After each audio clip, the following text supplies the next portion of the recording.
रोहित योगी अग्रवाल, ये सरकार का अहंकार है क्या? क्यों इस मामले को लगातार तूल दिया जा रहा है?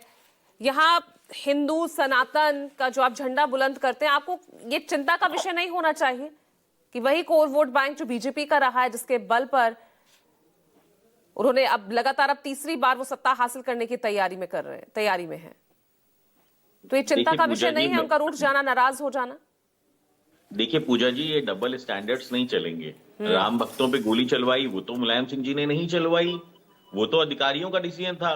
पर यहाँ पे जो छुटपुट घटना हुई उसके लिए मुख्यमंत्री जी की इच्छा थी। ये जो समाजवादी पार्टी का ये जो स्टैंड है इनके प्रवक्ता का, ये अत्यंत दुर्भाग्यपूर्ण और अत्यंत ही तुच्छ स्टैंड है। क्योंकि या तो फिर आप सारी बातें मानिए, दूसरी चीज ये है, ये कह रहे हैं हरिद्वार में जाके अखिलेश यादव जी ने माफी मांगी। क्यों अपराध किया था भाई? क्यों एक संत के ऊपर लाठियां चलवाई थी जो माफी मांगनी पड़ी आपको? माफी मांगी मतलब आपने स्वीकार कर दिया कि उस संत के ऊपर आपने जबरदस्ती लाठी चलवाई थी। इसका मतलब आप सनातन विरोधी हैं, इसका मतलब आप संतों के ऊपर लाठियां चलवाते हैं। यहां पे मुख्यमंत्री जी ने स्वयं वक्तव्य दे दिया है विधानसभा के अंदर, और उनके वक्तव्य के बाद उसके ऊपर जिरह करना या उस वक्तव्य को ना मानना, ये खुद में अतिशयोक्ति है। क्योंकि मुख्यमंत्री जी ने स्वयं बता दिया है कि जहां से निकास था वहां से शंकराचार्य जी के अनुयायी अंदर जाना चाहते थे, जो कि कहीं ना कहीं स्टैंपेट को बढ़ावा देने का एक तरीका था। या आप ये भी मान सकते हैं कि उनको शायद ये जानकारी नहीं थी शंकराचार्य जी को कि अगर मैं इधर से अंदर जाऊंगा तो भगदड़ मच सकती है, और अगर वहां भगदड़ मच जाती पूजा जी तो हम आप बैठ के यहाँ पे ये डिबेट नहीं कर रहे होते। हम आप ये डिबेट कर रहे होते कि जब तो आप ये डर पिछले साल नहीं आया महाकुंभ में? ये डर पिछले साल क्यों नहीं आया? तब भी तो शंकराचार्य अभी मुक्तेश्वरानंद पहुंचे थे वहां पर अपने बटुकों के साथ, बकायदा उन्होंने 27 सूत्रीय सनातन बचाओ रैली वहां पर जो है किया था। देखिए यही तो पूजा जी हम तब समझाने पिछली की बार कोशिश डर कर नहीं रहे था, हैं। हाँ, हालांकि भगदड़ फिर भी हो गई थी। डर तो किसी को कोई नहीं था। देखिए डर तो आज भी कोई नहीं था। हम आपको यही तो बताने की कोशिश कर रहे हैं कि जब आप कुंभ मेले में आए थे तब भी आपको सम्मान मिला, तब भी आपको शिविर दिया गया। हाँ। जब आप माघ मेले में आए तब भी आपको सम्मान मिला, आपको शिविर दिया गया। परंतु अगर आपका कोई कृत्य वहां पे भगदड़ को एक चीज बताइए, चलिए अच्छा किया आपने ये बात बोली, बहुत अच्छा किया रोहित अग्रवाल, बहुत अच्छा किया आपने ये बात बोली कि उनको शिविर दिया गया। अगर वो शंकराचार्य नहीं है तो उन्हें शिविर क्यों दिया गया, ये बताइए?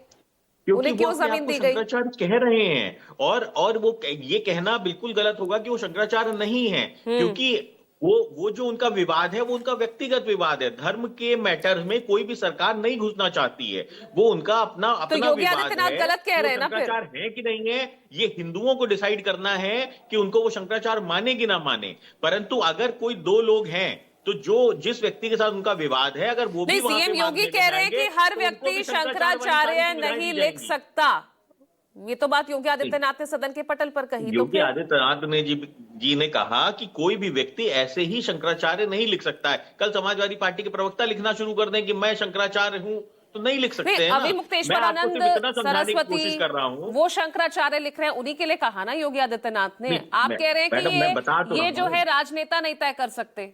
नहीं मैडम, मैं आपको बता तो रहा हूं, संत तय करेंगे। हाँ, ये हिंदू तय करेगा। दूसरी बात ये है, इसका एक प्रोसेस है, उस प्रोसेस में अगर कोई विवाद है तो उन दोनों व्यक्तियों को सम्मान दिया जा रहा है। मतलब उन दोनों तो सदन के पटल पर ये बयान देना, तो इसको राजनीतिक हस्तक्षेप कौन कर रहा है रोहित अग्रवाल, ये बताइए?